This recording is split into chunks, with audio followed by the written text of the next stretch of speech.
बिस्मिल्लाहिर्रहमानिर्रहीम। Oxford modern English book 4 level 4 class 4 के लिए हमारा 3rd एडिशन की बुक है। आज हम इसकी एक पोइम देखेंगे, द स्नेयर। स्नेयर हम कहते हैं फंदे को, यानी ट्रैप को, या किसी जानवर को पकड़ने के लिए जो फंदा लगाया जाता है, स्नेयर। बड़ी खूबसूरत सी पोइम है और बहुत ही टची पोइम है। वर्ड्स टू नो, एड में ना मदद करना, हेल्प, रिंकलिंग होती है झुर्रियाँ, making lines, wrinkles appear on the face. जब बूढ़ा इंसान होता है या परेशानी हो या बहुत बुढ़ापा आ जाए तो उसमें जो चेहरे पे या जिस्म पर जो झुर्रियाँ पड़ जाती हैं उन्हें हम कहते हैं रिंकल्स। तो ये जो पोइम है ये जेम्स स्टेफन्स की लिखी हुई पोइम है।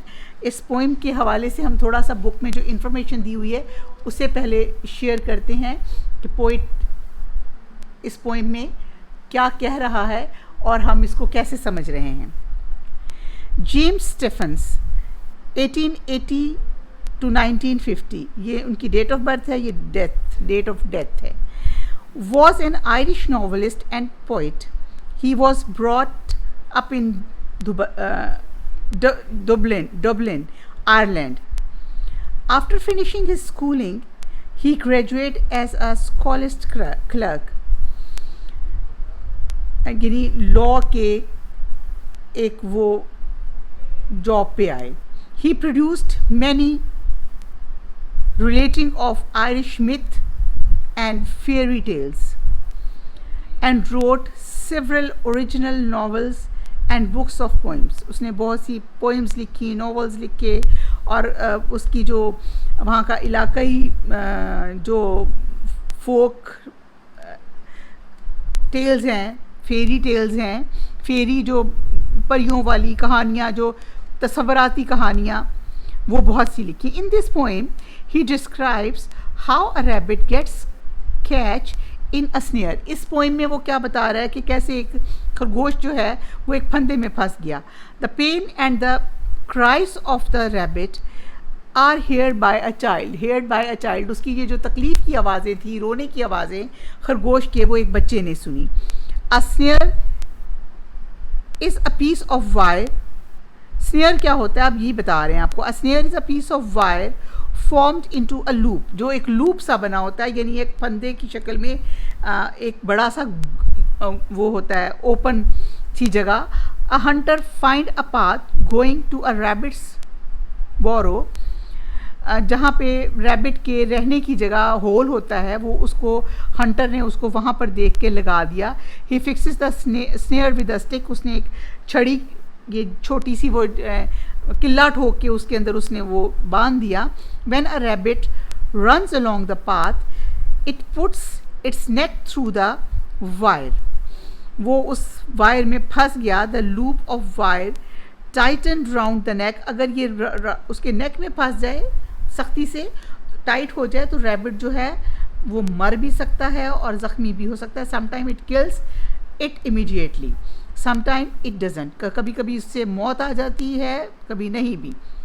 The poem is about a child who hears a rabbit crying. This is important line. A poem is about a child who hears a rabbit crying because its paw is caught in a snare. एक बच्चे के बारे में है जो एक rabbit के चीखने की आवाज़ें सुन रहा है, जो फंदे में फंस गया है rabbit. The snare. I hear a sudden cry of pain. मुझे एक अचानक एक तकलीफ़ की आवाज़ आई। There is a rabbit in a snare. वहाँ एक खरगोश था फंदे में फंसा हुआ। But I hear the cry again. और मैंने ये आवाज़ दोबारा सुनी। But I cannot tell from where. लेकिन मैं ये नहीं बता सकता कि ये आवाज़ कहाँ से आ रही थी। But I cannot tell from where he is calling out for aid. मुझे नहीं पता चल रहा कि वो कहाँ से मदद के लिए बुला रहा है। Crying on the frightened air.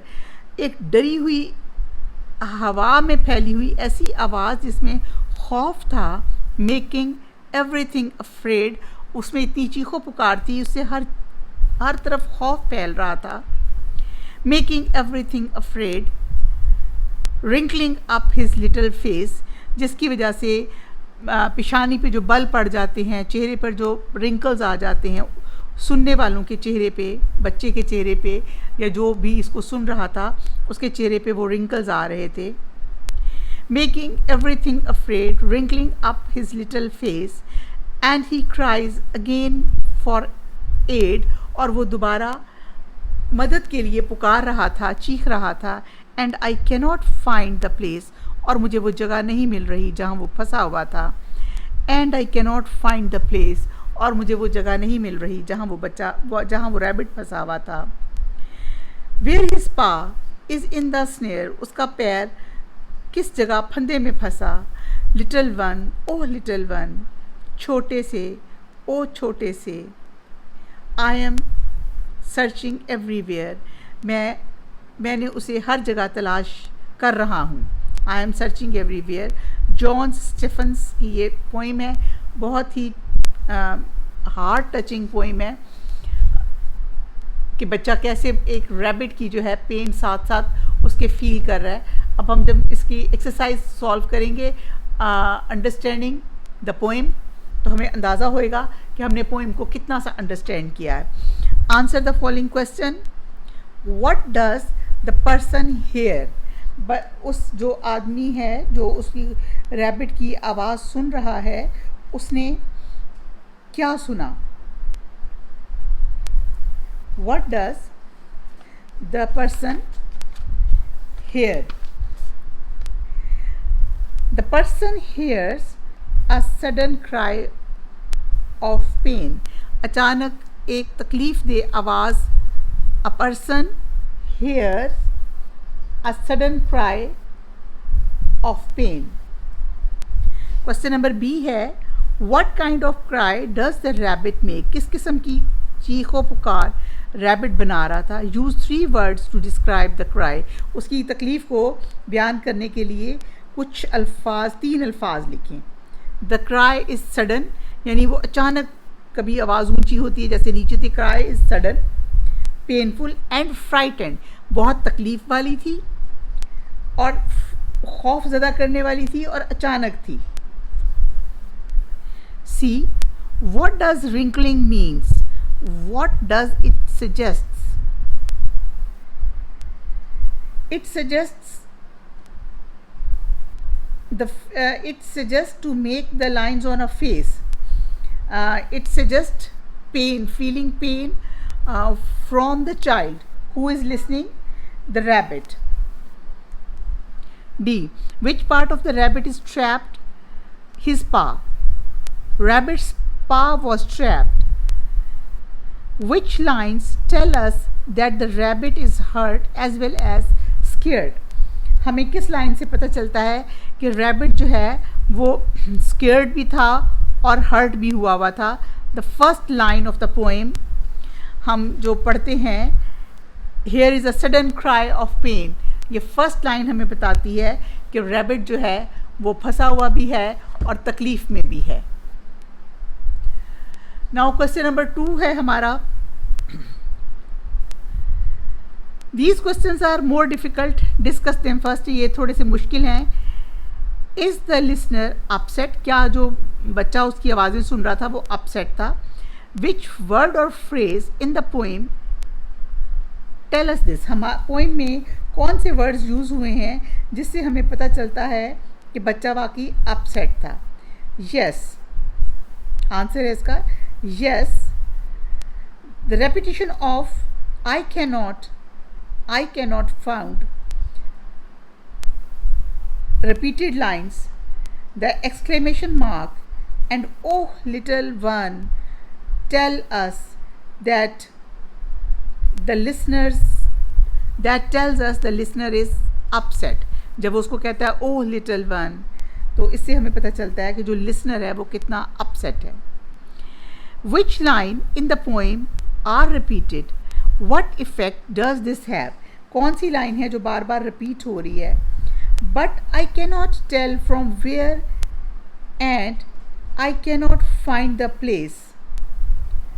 are repeated lines. They convey that he is searching, कि वो उसको तलाश कर रहा है. ये लाइन हमें ये बता रही है कि उसको वो तलाश कर रहा है. अच्छा जी, can you write out the rhyming scheme of the poem. आप इसकी राइमिंग स्कीम देख सकते हैं. अब हमें पोइम एक दफ़ा दोबारा देखनी पड़ेगी. देखिए, इसमें pain again, snare where, where hair, aid afraid, afraid aid, face place, ये इसके पेयर्स बन रहे हैं ना. पेन अगेन, स्नेयर वेयर, ऐसे आप इसकी ये राइमिंग वर्ड्स बना रहे हैं. Where air, aid afraid, afraid aid, face place. इस स्टेंजा में आपका जो लास्ट ये जो है ये बिल्कुल ही डिफरेंट एक लाइन है.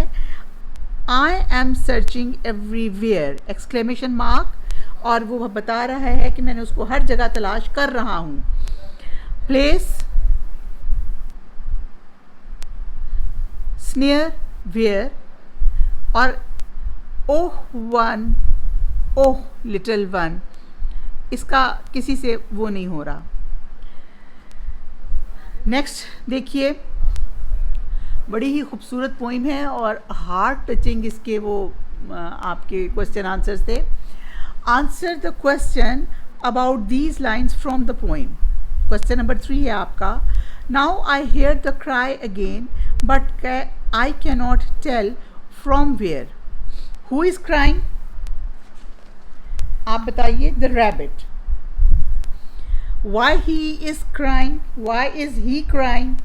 The paw is in a snare.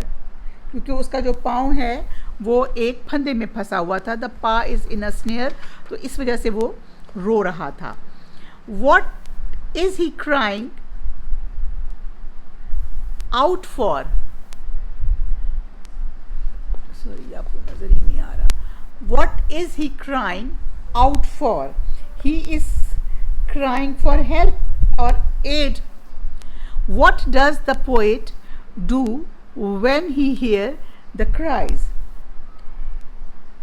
The listener can hear the cry of pain but cannot tell from where it is coming. The listener is searching and get more and more concerned. वो जू वक्त गुजरता जा रहा था, listener का concern rabbit के साथ बढ़ता जा रहा था और वो और उसके करीब खुद को महसूस करता था. इसका आप देखिए बी पार्ट, ये इजी भी है लेकिन आपका डेली रूटीन में ये आपको आना चाहिए. Right the singular of the following words. Worries, worry, worries जमा है, बहुत सारी परेशानियाँ. वरी एक तकलीफ. लॉरीज बहुत सी गाड़ियाँ, लॉरी. चेरीज वो जो छोटा सा फल होता है, बहुत से cherries, single one is cherry. Ladies ख़वातीन, लेडी खातून. लिलीज़ बहुत से फूल हैं लिली के और one flower is lily. Now question number 2 है बी पार्ट का. सी if you can find the noun. आप देखिए और इसमें इन वर्ड्स के नाउन तलाश कीजिए which help to make the adjective. Healthy, health. Strong, strength. Great, इसका ग्रेट ही रहेगा. Beautiful, beauty. Beauty is a name and beautiful is a adjective. Weighty is adjective यानी भारी. वेट वजन है, नाम है, ये आपका नाउन हो गया इसका. अच्छा जी, नेक्स्ट है हमारा लर्निंग अबाउट लैंग्वेज. हमने इसमें पढ़ने हैं transitive and intransitive verbs. Transitive verbs और इनट्रांजिटिव वर्ब्स आप देखें. ट्रांजिटिव वर्ब्स वो होते हैं जिसके साथ आपके पास डायरेक्ट ऑब्जेक्ट मौजूद होता है जिस पे कि वर्ब काम हो रहा है, जिस पर काम हुआ है। और इंट्रांजिटिव वर्ब वो होते हैं जिसके पास डायरेक्ट ऑब्जेक्ट नहीं होता। अब आप देखें, the man feed the dog, किस पे काम हुआ है? डॉग पे। और क्या काम हुआ है? उसको खाना खिलाया है। जो फीडिंग है ये आपका वर्ब है और ये आपका ऑब्जेक्ट है जिसके ऊपर काम किया गया। नाउन तो होगा ही होगा। The man feed the dog, the word feed is a verb, it is called a transitive noun. A transitive verb a transitive verb has a direct object जिसके पास एक डायरेक्ट ऑब्जेक्ट डॉग है। The direct object in the sentence is a dog. Now look at this sentence. अब आप ये वाला देखिए, the boy played. Noun ने काम किया लेकिन खेला, लेकिन कहाँ खेला? ऑब्जेक्ट नहीं है उसके पास। The word played is a verb. The sentence does not tell us what the boys played. बच्चा क्या खेला?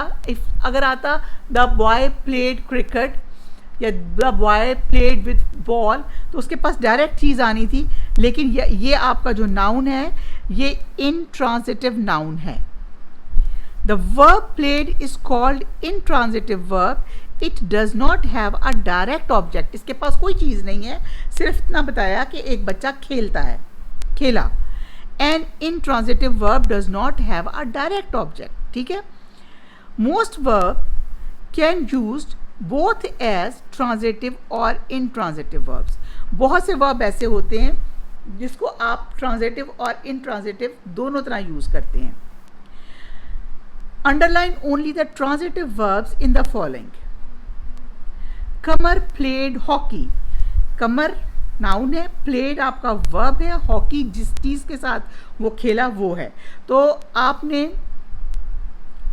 आपका ट्रांजिटिव नाउन क्या हुआ? Played. The boys swum in the river, swum. The eggs in the basket broke suddenly, अचानक वो टूट गया। अब यहां पर ये इंट्रांजिटिव नाउन है, लेकिन यहां ये दोनों तरह यूज हो रहा है। The man broke, next D देखिए, the man broke the stick, आदमी ने क्या तोड़ा? स्टिक। ये ऑब्जेक्ट है डायरेक्ट और ये ट्रांजिटिव नाउन है। आई एट द बनाना क्विकली, उसने क्या खाया? बनाना खाए। एट यहाँ पर आपका ट्रांजिटिव नाउन है। Now underline only the intransitive verbs in the following. One has been done. ये आपके लिए पहला किया है। A children sang beautifully. बच्चों ने, ये एडजेक्टिव है ब्यूटीफुली, ये आपका ऑब्जेक्ट नहीं है। A children played, a children sang a guitar with guitar, तो यहाँ पर फिर वो ट्रांजिटिव होता है, ये इंट्रांजिटिव सैंग है। आई स्पोक उर्दू, ये इंट्रांजिटिव है। आमिर क्लोज द डोर, ये ट्रांजिटिव है। देखिए डोर, उसने डोर को क्लोज किया है ना, यहाँ पे ये ट्रांजिटिव वर्ब है, क्लोज्ड। आई एट क्विकली, ये इंट्रांजिटिव है, एट। अच्छा जी, listening and speaking. Work with classmates, ask your classmate question and let your classmate ask you questions. Find out what you both have in common. Here are some examples you both may have. A sister called Nazish. The same favorite color. A house on the same road. A father who worked in the bank. देखिए, do not say things such as we both have socks, we both have shirts, etc. Do not invent things you have in common. Write down all the things you have in common. Tell others what you have in common and listen to what the other pair have to say. और देखिए दूसरा बंदा क्या कहता है. Which pair has the most things in common? My favorite sport is tennis.